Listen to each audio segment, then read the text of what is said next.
Acts chapter 17, verse 25. Neither is worship with men's hands, talking about God, as though he needed anything, seeing he giveth to all life and breath and all things. I'm looking at the facts of life. God is not worshipped with men's hands as though he needed anything, but seeing he giveth to all life and breath and all things. What is life all about? The worst thing that can happen to anybody is to be living and does not know the reason why he's alive. Sleep every night, wake up every morning to no purpose. It's a tragedy of life. Please understand these three things. First, when the purpose of life is not understood, life ends with regrets. When the purpose of life is not understood, life ends with regrets. There are many people today, at the end of their journey, they are full of too many regrets. I wished I did this, I wish I didn't do that. When the purpose of life is not understood, life ends with regrets. Secondly, when the purpose of life is not understood, life is lived as a burden. When the purpose of life is not understood, life is lived as a burden. You see people, at times, just what's the aim of this life? It's burdensome.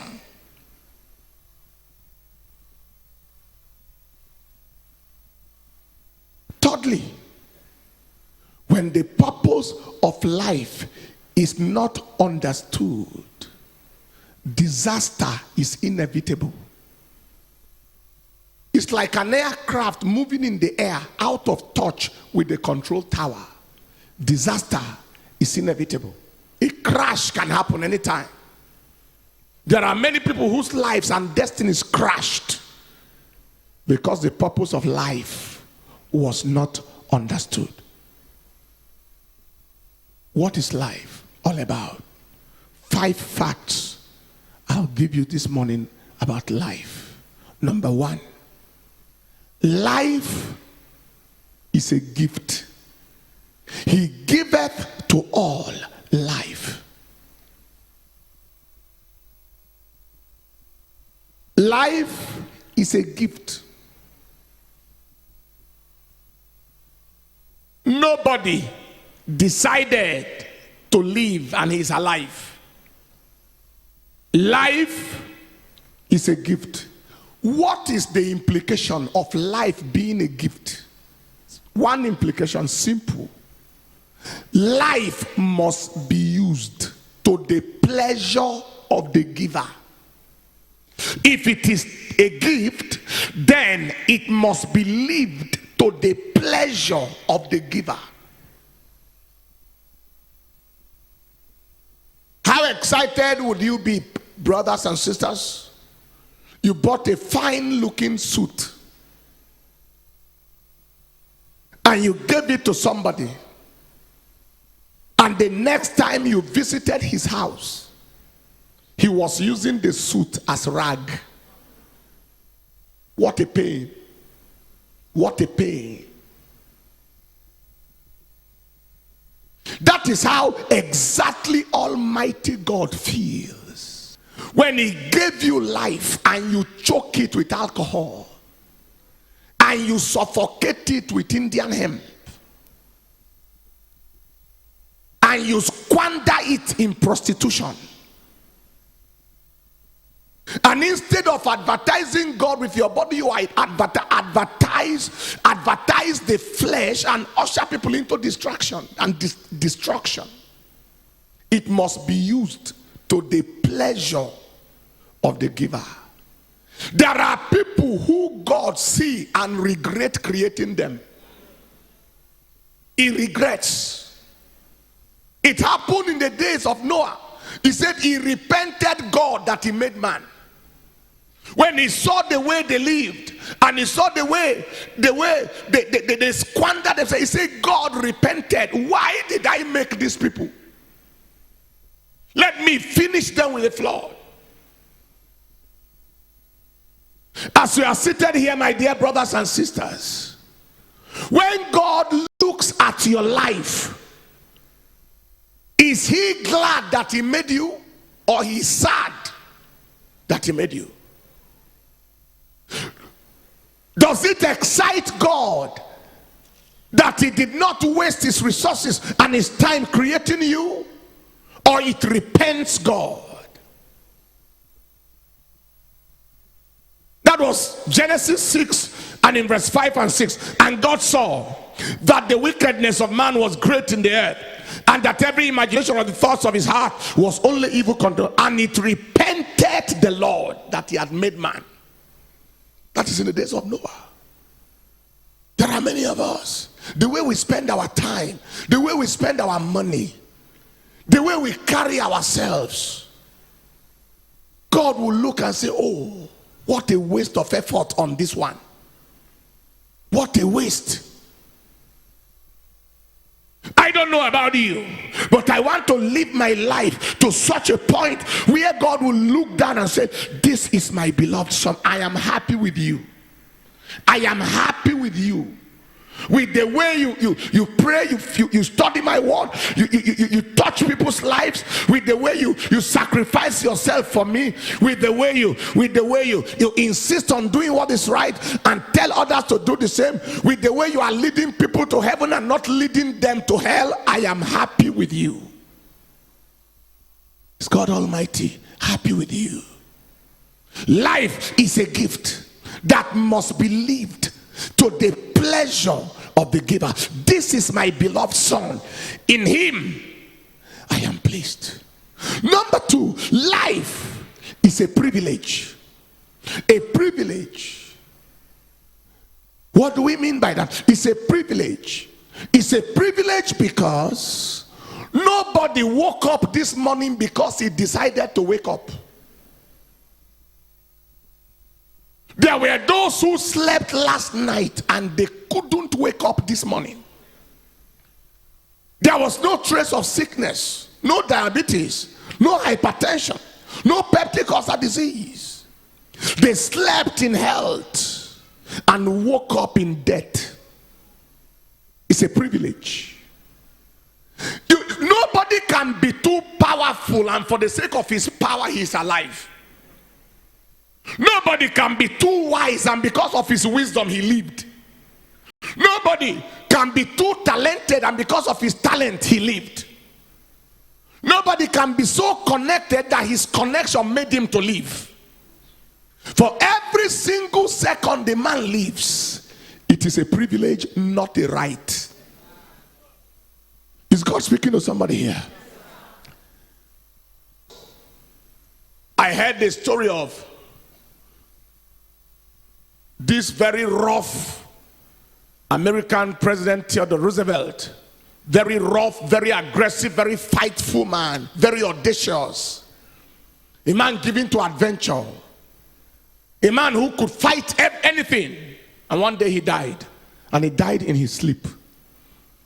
And somebody wrote and said, only in sleep could that man have died. Because if he was awake, he would have fought with death. You see, he was powerful, but not too powerful to bow for death. Am I communicating? Medical professor carried his resident doctors and if you have ever been to a teaching hospital, you see how a professor is moving and consultants are moving with him and residents and doctors in training and then undergraduates, everybody moving along. And one day he had some slight abdominal condition. And he did an ultrasound on himself and realized it was hepatocellular carcinoma. And he told them, oh, this is the diagnosis. Bye, all of you. He has been a doctor and a professor for years. He hasn't seen anybody survived it.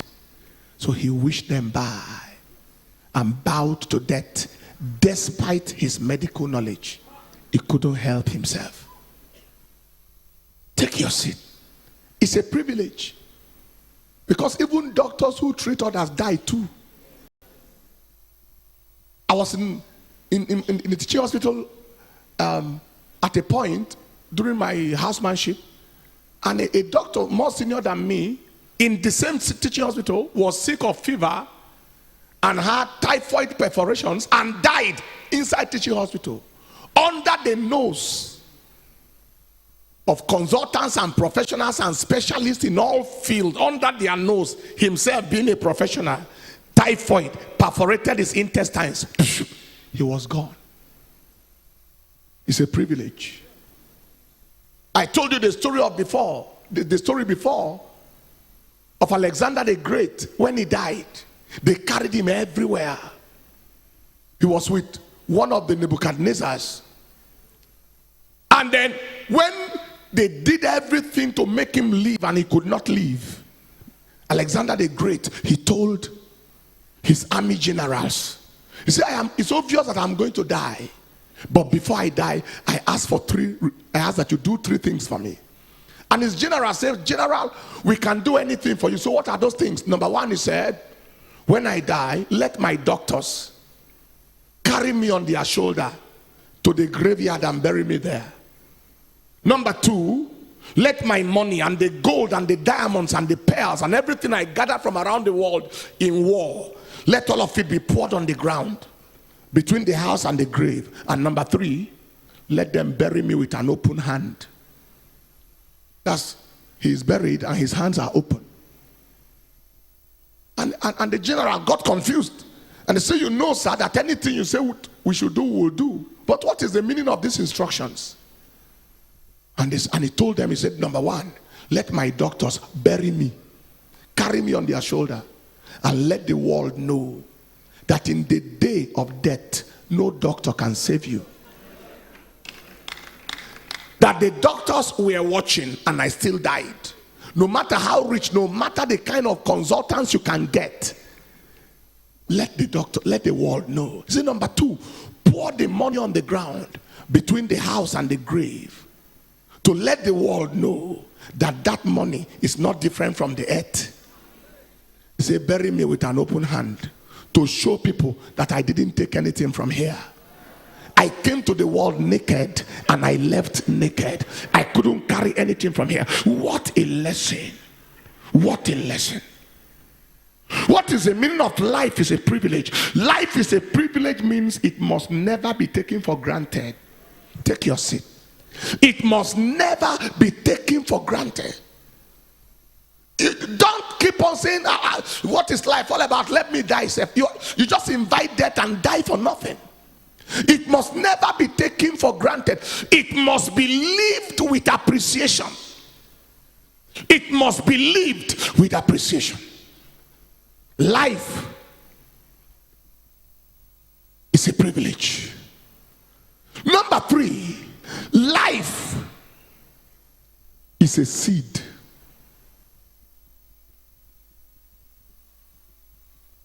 Life is a seed. Life is a seed. Life is a seed. How we live today determines where we end tomorrow. Every act is a seed that is definitely going to produce a harvest. Life is a seed. The way you live is the seeds you are sowing. Living is seeding. Your relationship with your fellow human beings, your character, your lifestyle, they are seeds you are sowing that is definitely going to produce a harvest. Am I communicating? Hear this. How you live in time determines where you end in eternity. People are sowing seeds with their lives. When you lie against your neighbor, you sow the seed that you reap in time and eternity. When you stole money that is not your own, you sow the seed. When you step into somebody's home, push out the woman, marry the man, the man. All right? The woman doesn't deserve the man. You deserve the man more than the woman. You sow seeds that will generate for you harvest in time and in eternity. When you fail the student because she refused to compromise and give you bribe or sleep with you, and you fail them in exam, as if they send them to school for you to destroy their lives, you sow the seed that you are going to reap in time and eternity. When you carry petrol and mix it with kerosene or something in order to increase the profit, you sow the seed that you will reap in time and eternity. When you carry flour that they used to bake and you mix it with cassava to increase its volume, you sow the seed that you reap in time and eternity. When you increase, you reduce your age in order to get job, you sow the seed that you reap in time and in eternity. When you lied so you can get visa, you sowed a seed. Are you hearing what I'm saying here today? People are busy sowing seeds on a daily basis. When you lie against your neighbor at the place of work so you can get favor, you sow the seed so that the person can reduce and you can increase. You sow the seed. When they sent you to buy something for your organization and you increase the price so that you and the seller can share the difference, you sow the seed that your children may not recover from. Because he said, when Naaman the Syrian was healed and Gehazi collected money from Naaman the Syrian, and he was not meant to collect, and he lied, Elisha said, the leprosy of Naaman is on you and your generation. There are people who do things today and implicate their children, even children yet unborn. You sow a seed. When you collect bribe to pervert justice, you sow a seed. A seed that you reap in time and eternity. Am I communicating? Take your seed. Beware how you live, because your living is your seeding. Living is seeding. I think it was in my 5th year in medical school. We're doing word round. I think I can remember the word 15, where I met a young man.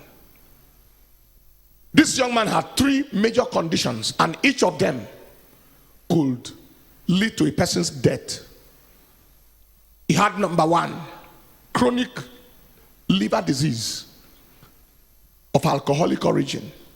Number 2, he had constrictive pericarditis, which was also traceable to alcoholism.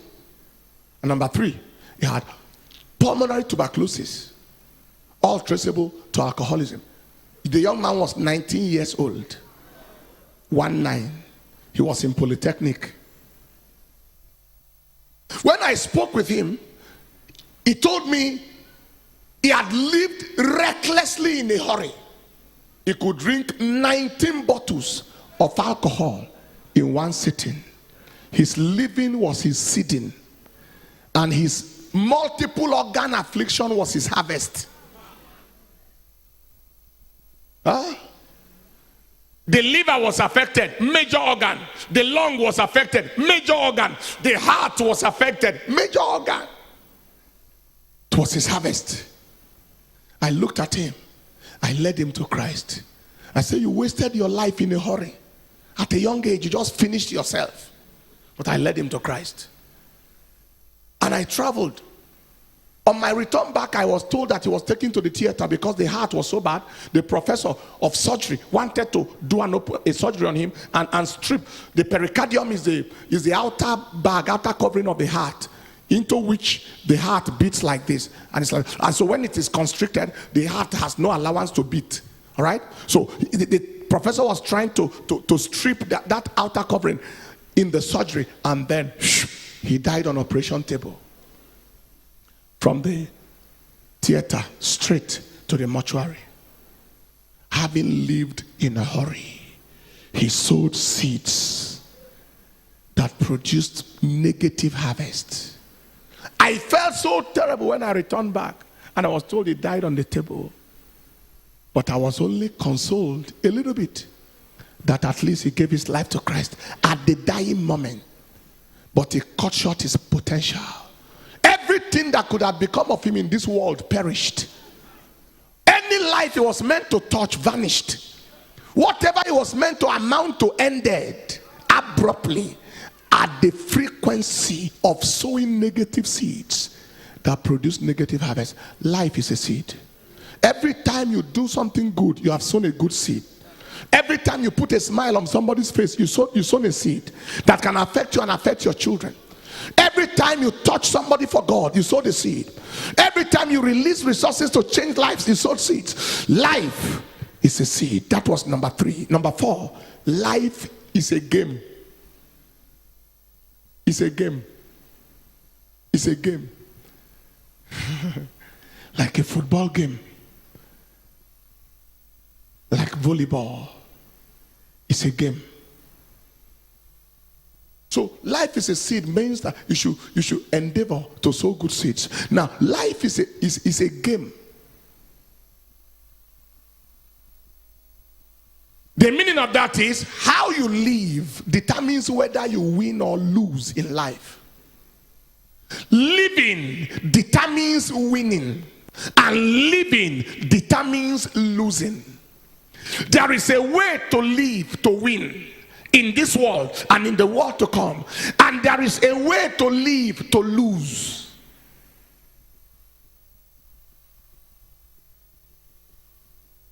Whatever we do in life involves transaction.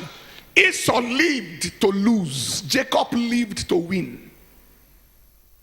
Just for the satisfaction of his appetite, Esau sold his birthright. He got the meal of a day and lost the right of a lifetime. Am I communicating? That is how it is. Many times we try to gain something and we lose something. It is like you gave 5 naira, you gave 50,000 naira and you got a shoe. What you want to find out is whether the shoe justifies the 50,000. Am I communicating? Am I communicating?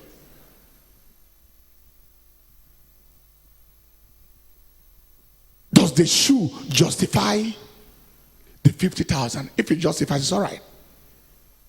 You live recklessly and got HIV. The pleasure you got, did it justify the HIV? If it justifies, no problem. Query pleasure. Am I communicating?